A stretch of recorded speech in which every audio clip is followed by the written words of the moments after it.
let's solve this problem. Here in this economy, we are assuming that we only have two sectors. One is called goods and the other one is called services. Let's do something that is called the exchange table for this economy.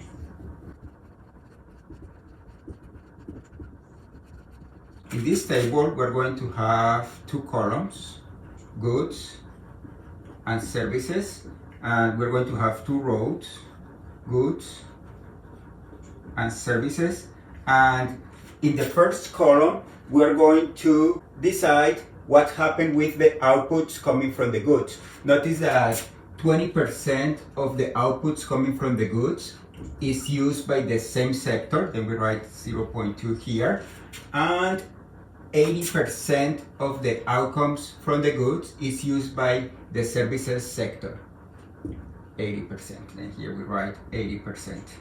Now for the services, from that information we know that 30% of the outcomes from the services is used by the same sector, and here we have 0.3, and we know that 70% of the outcomes from the services is used by the goods sector.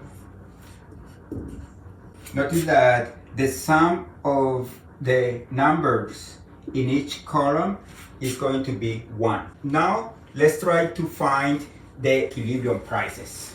We want the total income from the goods. Let's call it P of G. Let's say this is the total income of the goods sector. And let's call P of S equal to the income of the services sector.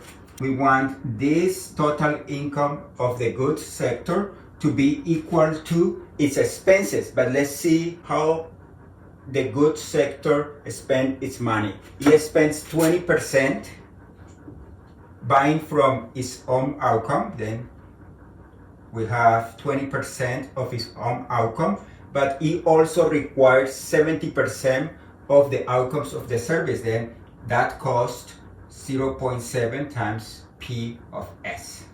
Now we also want the total income of the services, which is P of S, to be equal to, what does the services sector buy? It buys 30% of its own product,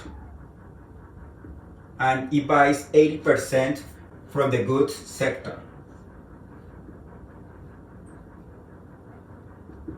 Then, in order to find the relation between P of G and P of S, we need to solve this system.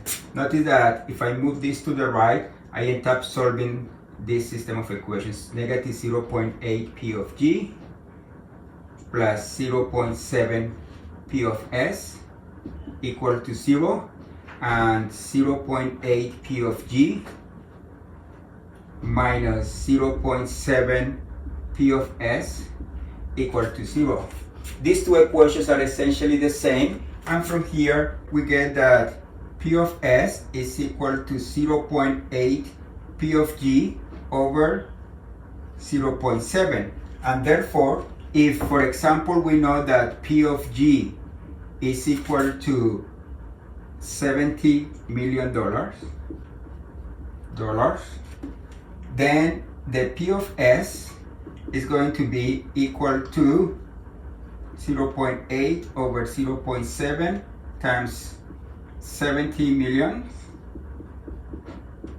and this is equal to 80 million. Once we have this relation, if we know either P of S or P of G, we can find the other. Then this is how you find the equilibrium prices.